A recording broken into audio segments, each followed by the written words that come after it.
I want you to imagine two people sitting at their kitchen tables on a Sunday morning, both opening their banking apps. The first person earns $110,000 per year. They scroll through their transactions with growing anxiety. Rent, car payment, student loans, credit card minimums, subscription services they forgot they had, restaurant charges they don't remember making. Their checking account shows $847. Their savings account shows $1,200. They've been at this income level for 3 years and have nothing substantial to show for it. The second person earns $58,000 per year. They open their app with the calm of someone who already knows what they'll find. Their checking account shows $2,100. Their savings account shows $31,000. Their investment account shows $47,000 and climbing. They've been earning this salary for 3 years and have built a foundation that most six-figure earners never achieve. Same timeline. The person earning half as much has built 40 times the financial security. This isn't about income. It's about something most people never learn. The difference between these two people isn't willpower or financial literacy or even spending habits in any obvious sense. The difference is that one person has a budget that controls their money, while the other has money that controls them. Today I'm going to show you the minimalist budgeting rules that separate people who build wealth from people who just earn money. These aren't complicated spreadsheets or restrictive deprivation plans. They're structural principles that make building wealth automatic rather than aspirational. Let me start with something that will change how you think about budgeting forever. Traditional budgeting is designed backward. Most people budget by listing their income at the top, then subtracting expenses until they reach zero. Whatever's left over, if anything, becomes savings. This approach fails because savings becomes the remainder, the afterthought, the amount that only exists if everything else went according to plan. Life never goes according to plan. Minimalist budgeting flips this completely. You pay yourself first, not last. Before rent, before groceries, before anything else, money moves automatically to savings and investments. This isn't a suggestion or a goal. It's the first line item, treat it as non-negotiable as your rent payment. The psychological shift is profound. Traditional budgeting asks how much you can afford to save after living your life. Minimalist budgeting asks how you need to live after you've saved. The first question has infinite answers that trend toward zero. The second question has constraints that force intentionality. Here's the first rule that makes this possible. Rule 1, automate your wealth building before you see your paycheck. On the day your paycheck deposits, automatic transfers should execute immediately. 20% to investments minimum, 10% to short-term savings for irregular expenses, 5% to an emergency fund until you reach 6 months of expenses. These transfers happen before you buy groceries, before you pay bills, before you do anything else. The money never touches your checking account long enough to feel available. This automation removes decision-making from the equation. You never have to choose to save because the choice was already made when you set up the transfers. You never have to exercise willpower because the money is gone before willpower becomes relevant. People who rely on manual saving at the end of the month save almost nothing. People who automate saving at the beginning of the month save consistently regardless of what happens during those 30 days. The difference compounds dramatically over time. Rule 2, use zero-based budgeting, but only for discretionary spending. Zero-based budgeting means every dollar has an assignment. Nothing sits unallocated. But minimalist budgeting doesn't apply this to your entire income. It applies only to what remains after automated savings. If you earn $5,000 monthly and automatically save $1,750, you're doing zero-based budgeting on the remaining $3,250. Every dollar of that amount gets assigned to a category before the month begins. Rent, utilities, groceries, transportation, insurance, discretionary spending. The assignment creates boundaries. When your restaurant budget shows $200 allocated and you've spent $180, you know you have $20 remaining, not some vague sense that you should probably stop eating out soon. This prevents the creeping overspending that destroys most budgets. Without clear boundaries, people spend until it feels uncomfortable, which varies wildly based on mood and circumstance. With clear boundaries, people spend until the category is exhausted, which is objective and consistent. Rule 3, eliminate all variable bills through aggressive negotiation and cancellation. Variable monthly expenses are budget killers. They prevent accurate planning because you never know exactly what you'll owe. Your electricity bill fluctuates. Your water bill changes. Your phone bill has mysterious charges that vary month to month. Minimalist budgeting attacks variability systematically. Call every service provider. Negotiate flat rate billing where possible. For utilities, many providers offer budget billing that averages your annual usage into consistent monthly payments. For phone and internet, negotiate contracts with fixed rates and no overage charges. For insurance, pay annually instead of monthly to lock in rates and eliminate processing fees. Cancel anything with variable pricing you can't control. Streaming services that might raise prices become candidates for elimination. Subscription boxes that charge different amounts based on mysterious algorithms get canceled. The goal is a monthly expense list where every number is identical to last month's number. This predictability transforms budgeting from guesswork into mathematics. You know exactly what you'll owe, so you know exactly what you have available for everything else. Rule 4: create spending categories with hard caps and visual tracking. Abstract numbers in a spreadsheet don't constrain behavior effectively. Your brain doesn't process them as real limitations. Minimalist budgeting makes spending limits visible and physical. Use the envelope method for key discretionary categories, literally or digitally. Allocate $300 for restaurants. When it's gone, you're done. Allocate $150 for entertainment. When it's depleted, you stay home. The visual element matters enormously. Seeing a cash envelope grow thin creates psychological friction that a spreadsheet balance never does. If physical cash feels impractical, use a budgeting app that creates virtual envelopes with visual depletion. Watch the bar decrease as you spend. The visual feedback changes behavior in real time. You're not checking a spreadsheet to see if you can afford something. You're looking at a nearly empty envelope and immediately knowing the answer is no. This prevents the rationalization that destroys traditional budgets. People are remarkably skilled at convincing themselves that one more purchase won't matter, that they'll make up for it next week, that this situation is special. Visual depletion cuts through rationalization. The envelope is empty or it isn't. The category is exhausted or it isn't. No negotiation, no special circumstances, no creative accounting. Rule 5: implement a mandatory waiting period for all non-budgeted purchases. Your budget includes planned expenses: rent, groceries, gas, allocated discretionary spending. Then life presents opportunities and temptations that weren't in the plan. A sale on something you've been considering. An invitation to an event that costs money. An item you suddenly decide you need. Traditional budgeting says evaluate whether you can afford it. Minimalist budgeting says wait 72 hours regardless of whether you can afford it. No exceptions. If something wasn't in this month's budget, it waits 3 days minimum before purchase consideration. This rule accomplishes multiple things simultaneously. First, it eliminates impulse purchases. Most spending desires evaporate within 3 days if not acted upon immediately. The urgency was artificial, created by marketing or emotion rather than genuine need.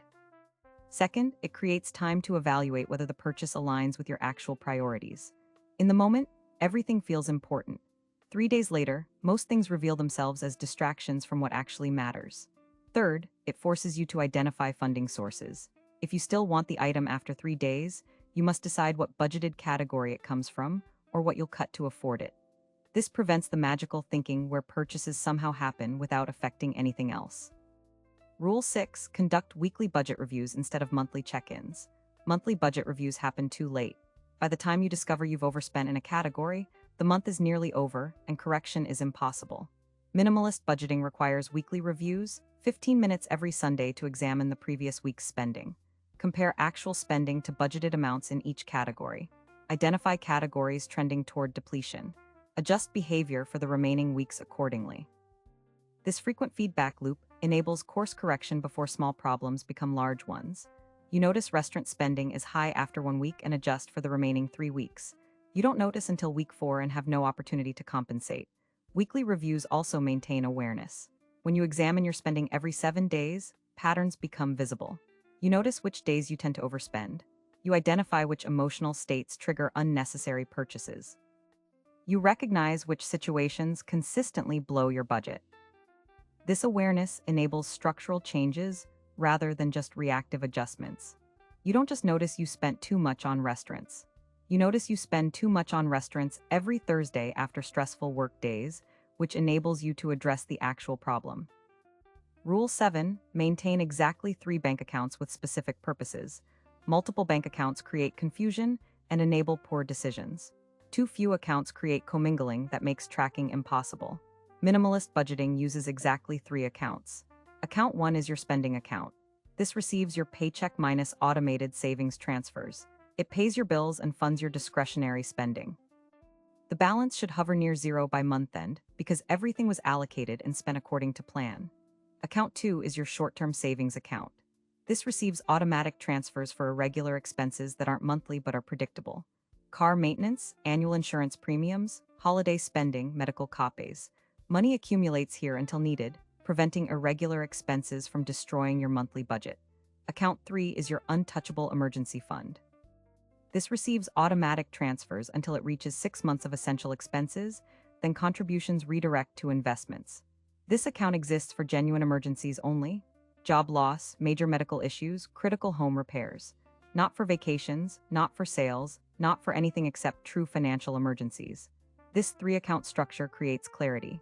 Money in your spending account is available for its allocated purposes. Money in short-term savings is reserved for specific irregular expenses. Money in emergency savings is untouchable except for catastrophe. No confusion, no rationalization, no creative borrowing from one purpose to fund another. Rule 8: use percentage-based budgeting for income volatility. If your income varies month to month, fixed dollar budgeting fails. You can't budget $1,500 for discretionary spending when some months you earn $4,000 and others you earn $7,000. Minimalist budgeting for variable income uses percentages instead of dollars.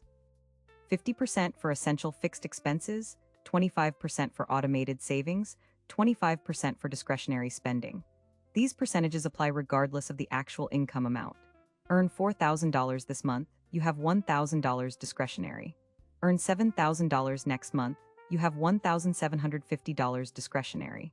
The percentages ensure you always save appropriately and never overspend relative to income. This approach also builds in automatic lifestyle stability. Your discretionary spending scales with income, but your savings scales equally. You never experience months where you save nothing because discretionary spending consumed everything. The percentage-based approach requires one additional element for variable income. You must budget based on your lowest typical monthly income, not your average. If you usually earn between $4,000 and $7,000, budget your fixed expenses to fit within $2,000, the 50% of your lowest month. This ensures your essential expenses are always covered even in low-earning months. Higher-earning months create surplus that accelerates savings rather than funding lifestyle expansion. Rule 9. Implement the 24-hour rule for budget category transfers. Your budget allocates money to categories, then reality happens differently than planned. You spent less on groceries than budgeted but more on gas. You have surplus in entertainment but deficit in restaurants. Traditional budgeting allows immediate transfers between categories to cover shortfalls. Minimalist budgeting requires a 24-hour waiting period before any category transfer. You cannot move money from groceries to restaurants in the moment you want to eat out but lack restaurant budget. You must wait until the next day, then execute the transfer if you still want to. This delay serves the same purpose as the purchase waiting period. It prevents impulsive reallocation based on temporary desires. It creates time to consider whether the transfer represents a genuine need or just poor planning you're trying to paper over. Most importantly, it maintains the psychological power of category limits. If you can instantly transfer money from any category to fund any purchase, categories become meaningless. The limits are fake, easily circumvented whenever convenient. The 24-hour rule keeps limits real while maintaining necessary flexibility for genuine circumstances that differ from your plan. Rule 10. Practice zero tolerance for budget drift. Budget drift is the silent killer of financial progress. It happens gradually, almost imperceptibly. You budgeted $400 for groceries but spent $430. Close enough. Next month you spend $445. Still pretty close. 6 months later you're spending $550 and wondering why your budget never works. Each individual month felt like a minor deviation. The cumulative effect is complete budget failure. Minimalist budgeting maintains zero tolerance for drift. If you budgeted $400 for groceries and spent $430, you didn't almost hit your target. You failed by $30. That failure requires immediate correction. Next month you must spend $370 to average back to your intended $400, or you must acknowledge that $400 was unrealistic and formally adjust your budget, which means reducing some other category to compensate. This rigidity feels harsh initially. It's actually liberating once internalized. You never wonder whether you're on track. You either hit your numbers or you didn't. You either make corrections or you're failing. The clarity eliminates the ambiguity that enables gradual financial deterioration. Let me show you how these rules work together in practice. You earn $5,500 monthly. On payday, automatic transfers execute immediately. $1,100 to investments, $550 to short-term savings, $275 to emergency fund. Your spending account receives $3,575. You've already allocated this amount through zero-based budgeting. $1,500 for rent, $200 for utilities, $400 for groceries, $200 for transportation, $100 for insurance, $300 for restaurants, $200 for entertainment, $175 for miscellaneous. Every dollar has an assignment. You use envelope budgeting digitally for discretionary categories. Your restaurant envelope shows $300 available.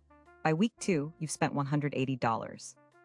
The visual depletion makes you conscious of the remaining $120 for half the month. You adjust behavior accordingly. On week 3, an unexpected concert opportunity arises. Tickets are $75. Your entertainment envelope shows $90 remaining. You implement the 72-hour rule. 3 days later, you still want to attend. You have sufficient entertainment budget. You purchase tickets. Transaction depletes your entertainment envelope to $15 for the remaining week, which you accept as the consequence of your choice. Week 4 arrives. A friend suggests an expensive dinner.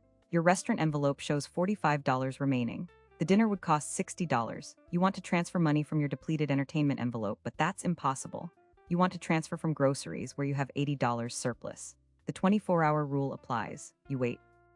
The next day, you decide the dinner isn't worth the reallocation. You suggest a less expensive alternative. Sunday arrives. You conduct your weekly review. Groceries came in under budget by $80. Transportation exceeded budget by $25. Restaurants and entertainment are nearly exhausted, but within limits. You're on track. These rules created a structure where good decisions became automatic and bad decisions faced friction. You saved 35% of your income without thinking about it. You stayed within discretionary limits through visual feedback. You avoided impulse purchases through mandatory delays. The budget controlled your money instead of your money controlling you. Here's what nobody tells you about budgeting. The goal isn't perfection, it's direction. You will have months where unexpected expenses destroy your plan. You will have moments where you break your own rules. The difference between people who build wealth and people who don't isn't perfect execution. It's returning to the structure after deviation. Traditional budgeting fails because one bad month feels like complete failure, which triggers abandonment of the entire system. Minimalist budgeting expects imperfection and builds in recovery mechanisms. You overspent this month. Next month you correct. You broke the waiting period rule. Tomorrow you reinstate it. The structure remains constant even when your execution wavers. That person I described at the beginning, the one earning $58,000 with $78,000 in savings and investments, didn't get there through perfect months. They got there through consistent application of structural rules that made wealth building automatic. The other person, earning $110,000 with under $2,000 saved, never implemented structure. They relied on intentions and willpower, which fail consistently under pressure. Both outcomes are available to you starting today. The choice is whether you want a budget that controls your money or money that controls your budget. The math strongly favors the first option. So does everything else that matters.